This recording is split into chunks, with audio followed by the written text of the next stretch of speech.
What's going on, guys? JC Nita here, property owner, investor, and online content creation dabbler, back with another video. And today I thought it'd be interesting to go over a video by Business Insider titled Money Lessons from Older Americans Who Learned the Hard Way. So learn the hard way makes me think that it might not be such great stories, but we can learn a lot from it. So let's get into it and see what we learn. Yourself, huh? That's how you want me to start?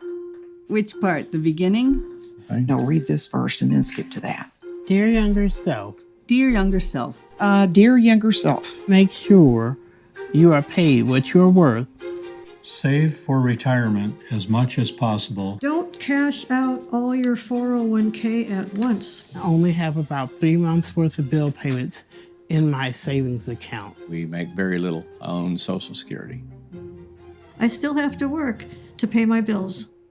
I'm worried that my investments won't last me. I don't have any retirement funds put away at all. Okay. Are you ready now?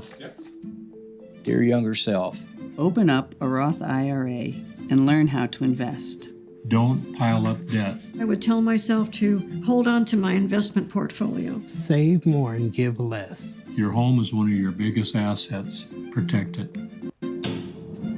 Whew, already in the first, however many, 1 minute, there's a lot of game that's been dropped here. So she mentioned the Roth IRA, and the Roth IRA stands for Individual Retirement Account, and it's essentially a tax advantage account to where any money you invest in it, whatever you earn on that, you don't pay taxes on it because you already pay taxes on the money you put into the account, and that's big. A lot of people only have their employer-sponsored retirement account. A lot of times with employer-sponsored retirement accounts, you have a lot of fees you don't know about, and you can't really control as much as a Roth IRA, and that's tax deferred. So that means that you don't pay taxes on it when you put the money in there, but whenever you do take the money out when you're retirement age, you pay taxes at that time. So the thing about that is, who knows what the tax rates will be at the time you retire. So the thing about the Roth IRA, you don't have to worry about it because you already paid your taxes. Another person says that they wish they would have not gotten into a lot of debts. If you know anything about me, I preach shit like no other, that debt is the downfall. If you're the debtor, you're a slave to the lender. Avoid debt like it's the plague. Avoid debt like it's your worst day. Avoid debt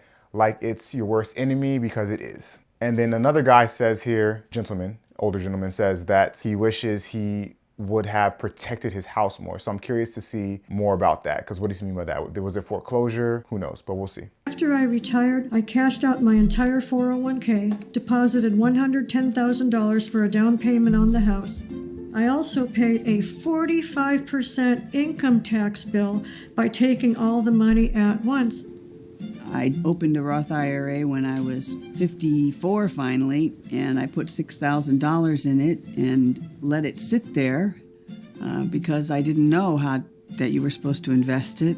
I think if I were to just leave my money alone, I don't want to keep pausing the video on you guys, but I have to add context as we go along. She put money into a Roth IRA, but she let it sit there. That's very important, because when you open up a Roth IRA account, maybe I'll do a video on that, how to open up a Roth IRA account and get it set up to start actually investing. A Roth IRA is a type of investment account. It's not an actual investment in and of itself. So what you do is you buy assets inside of that account. So let's say you go to a brokerage company like Vanguard. Inside of Vanguard, you open up a Roth IRA account. Inside that account, you then put money in there and you use that money to buy assets such as index funds, ETFs, individual stocks, CDs, bonds, etc. And I probably will do a video breaking all this down.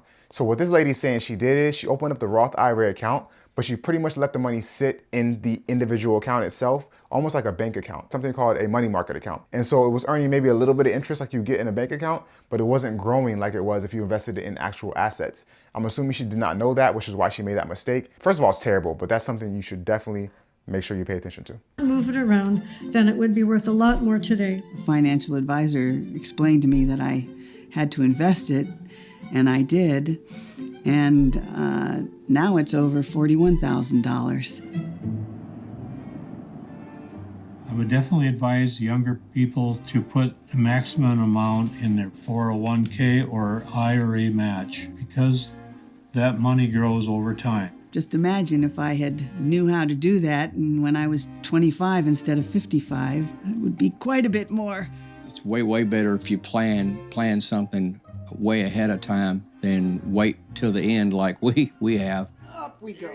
There you go. There you go. This is where he likes to sit. We didn't realize that Social Security would be so little. Most of my debt has accumulated with things beyond my control. It's not like we go to Vegas and have a great time and run our credit card up, but we've always needed them as well when we fell on hard times. I missed one payment on the credit card, and it just ballooned. Within 6 months, it completely doubled. The Federal Housing Administration gave us a loan. The interest rate back then was 13 3/4, and it just grew so fast. Eventually, our loan was so big we couldn't manage it, and we ended up moving off of the farm. Now we've had to go into You think it's bad now at 6% interest rates and 7%? Try doubling that. That's crazy. By the way, I want to point out something. If you recall from the beginning of the video, a lot of these folks, they didn't have careers or jobs that were known to be the highest paying. I know that some can pay high, like truck drivers can make a good amount of money. One of the ladies here, she was a health librarian. Another person was a secretary. I think one might have been a teacher. The other guys are truck drivers, you can see. So the careers that they were in weren't necessarily the highest paying. Not bad careers or professions by any means, but it would make it harder to save for retirement if you're not making all that much money. Just something to think about here. thousands of dollars of credit card debt to pay our bills. We don't have a savings account anymore, and our credit scores are tanked. Yeah. Okay. Will it go off if I put on airplane mode? Will it ding ding? I've learned that in matters of finance, you have to make decisions without being overly emotional. I don't even drive by my old farm. It's really a very negative part of my life when I see what we could have had. I have always offered financial help to friends to help them get through a difficult time, not realizing I was less fortunate too. When you get to our age, it's a little late in the game to try to fix it because the damage is already done. So if you're young and you're working, don't be afraid to put back an extra $20 a week or whatever, and don't touch it.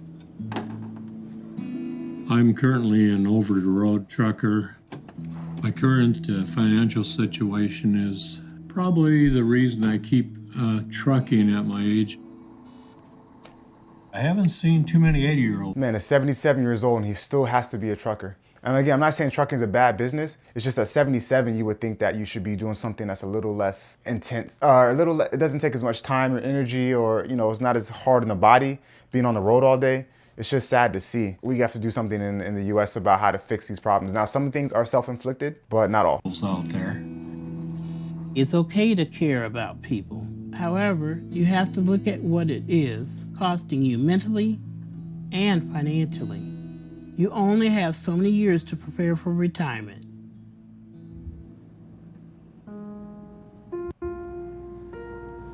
Dear younger self, Prioritize your health to avoid financial and physical hardships. Be prepared for unexpected expenses. Things change, circumstances change. I didn't plan on pancreatic cancer at the age of 62. But even with good insurance, chemo, surgery, radiation, and a second round of treatment when the cancer came back caused me to meet my annual $2,500 out-of-pocket maximum for the past 3 years. My wife had her heart issue. Her income changed immediately. My jobs were physically taxing, and I feel that contributed to some of the medical conditions. On a scale of 1 to 10, my health is probably a 6. She was making over $50,000 a year plus benefits, and suddenly she couldn't work. My savings have been spent on medical bills. I only have enough left to cover my bills for a few months. I can no longer work, so I survive on disability benefits. I can't afford any financial missteps. I don't know if I can retire anytime soon. Depends on if my health holds up. Dear younger self, don't retire early. Continue working as long as you can. I just wish I could have worked longer. It really would have helped us. I lost my job. I was sort of forced into retirement. When I was 58, I had more than $500,000 saved for retirement. I turned in my retirement paperwork. What a mistake that was. You sit around and get bored, and retirement's boring. It really is. I have no desire just to lay on the couch and eat brownies every day. And I just think I have to stay active and do something. All of a sudden, So I agree with this. I think that we're made to work as people. We're made to labor and labor well. And I think that's a great thing to do. I just think that optionality is what you want to do. Optionality is the key. The ability to work when you want and not work when you don't, or work when you feel up to it, especially at an advanced age, versus not have to work when you feel up to it. This is something that's more attributed to a Western society. In a lot of other cultures, when you get older, you're taken care of by your family. In the US, it's very individualistic. So it seems as though you're kind of left on your own. And that's why they have things like Social Security and things of that nature. 401k used to be pension. And it's because a lot of times we don't have that communal way of living like we do in other cultures, like where my family's from, for example. And so that's another big component of this. And then add on top of that health problems, and it's a double whammy. And that's a lot of times something you can't control, like the lady who had pancreatic cancer, the man whose wife had heart issues. That's stuff that can come and just devastate you, and it's not something you can really plan for. You can do what you can to stay healthy, obviously. And obviously, the more money you have, the better you can take care of yourself a lot of times, and the better standard of living that you have, which helps keep you healthier longer. But that's just another factor on top of it. So it's sad so far. Didn't think it'd be like this. I had no important decisions to make and no social network anymore. I went from hoping I live a really long time to being worried that I will outlive my savings. It's not a great way to feel. I tried to return to part-time work recently. No one's hiring, or if they are, they're not looking for people my age. It's challenging to get a job when you're in your 60s. I don't know if it's my age, but I rarely ever hear back from anybody. I tried my best to look as young as possible. I don't feel very marketable at this point. Honestly, I think they really don't want an old guy who's going to have to take a day off to go to the doctor. I had a college degree and great office skills, but employers wanted a cute 20-something at the front desk. I mean, for the most part, even as sick as I am, I could probably outwork anybody in this neighborhood. In February 2023, I finally started a full-time job with the state agency employer who was willing to give me a chance. I was 63. I got my first freelance writing gig last week, so there's a new chapter to write, just when I thought it was time for the epilogue. I'm also doing polymer clay sculptures. When I get stressed out, that's what I do. If I sell it, I feel even better. You're good at it. I'm good. Well, thank you. I'm good at it, I guess. I'm working on becoming a content creator. I want to give opinions on various things in society, also traveling, camping, that kind of thing. I am happy right now because I have a great job. People say they have to go to work. I say I get to go to work. Don't retire. Don't retire. Work as long as you can. No, I would do Really? it in a New York minute, man. I'd Yeah. go back to work and love every minute of it. So you say, dear younger self, pursue a career you're passionate about. Dear younger self, don't wait to embrace change. Dear younger self, pursue a career that you're passionate about. Find a passion, even if it's just a hobby. When I was younger, I also knew deep down that my teaching career didn't suit me. I was a self-taught musician. In my early career, I was playing clubs, bringing home $150 to $200 a week. I'll let him finish, but I will have to say my 2 cents. I'm not a big fan of the whole follow your passion idea. I think that passions are something that should be done on your off time. Every now and then you're going to be able to make money from it. And if you see that trajectory, cool. And maybe if you want to give it a chance for a defined period of time, go for it, especially before you have a lot of other things in life you have to take care of, like kids, for example. But this idea of going after your passion for work, I think it's probably better to go after what's practical, go after what you're good at, and that is likely to earn you a livable income, as opposed to chasing your passion. And I mean, that goes to the whole idea of these starving artists, or people moving to Hollywood to try to become actors, or people trying to become musicians. These are just the obvious ones, but there's other stuff too. That stuff, maybe once you have money set aside, or like I said, before you hit a certain age and certain responsibilities. But honestly, I think that's one of the worst pieces of advice that is given to younger people, is to follow your passion. Don't follow your passion. Not for work, not for money. Follow the money. And not saying that life's all about money, but just so you avoid being in certain positions like what some of these older individuals are in, follow the money. That was back in the early to mid 70s. I started playing guitar when I was about 11 years old. Instead of jumping ship then, I dug in and pursued a higher degree in the same field, thinking the promotion would make up for the lack of personal satisfaction. I moved away from music and got into jobs that offered a regular paycheck. When I became a librarian, I did take a pay cut from my teaching career, but it was well worth it to me because I loved going to work so much every day. My biggest regret is not having followed through with my music. I still love it. I just can't do it as well as I used to, but I still love it. That part will never die. When you're playing and singing, and it just makes you feel good in general. And my wife likes to hear me sing, and I guess that's the reason I do it. Walk through this room with me. The one thing with people. My financial choices allowed me to raise and support my children while teaching them to be independent and socially responsible. Unexpected changes make living in the moment a good skill to have, and I'm always ready to shift gears when needed. I live on my farmland. I am fortunate to own the land and live mortgage-free. Okay. I take it one day at a time.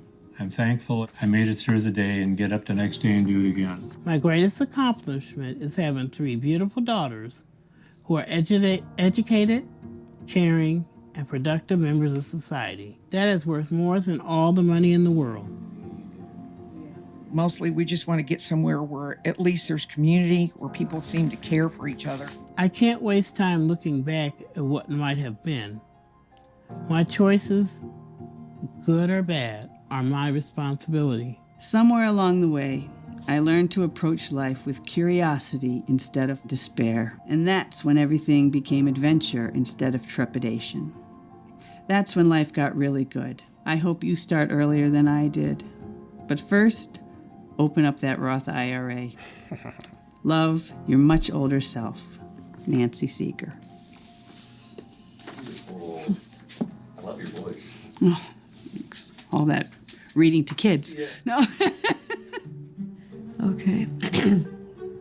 Might have to do take 2 on this one. So I guess we can end this on a positive note with reiterating the importance of a Roth IRA. If you haven't already, I definitely recommend investing as little as you want or as much as you can. The contribution limit is, I believe, $7,000. And if you're above a certain age, like many of these people are, you can invest catch-up contributions. Choose a simple investment. If you're in the stock market or into investing, even if you are, I still recommend investing into something that is a broad index fund or ETF that tracks maybe the total stock market, or say the S&P 500, or even something that is industry specific. Maybe it tracks a bunch of tech stocks, Nvidia, Apple, Google, you know, those kind of things. That gives you broader exposure and less risk. There's always risk involved.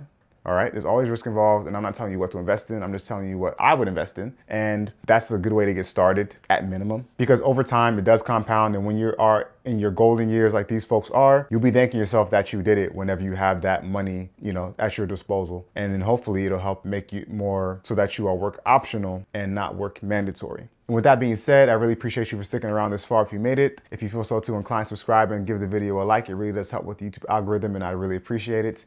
And until next time, make smart financial decisions so that when you are older, you can enjoy your golden years comfortably.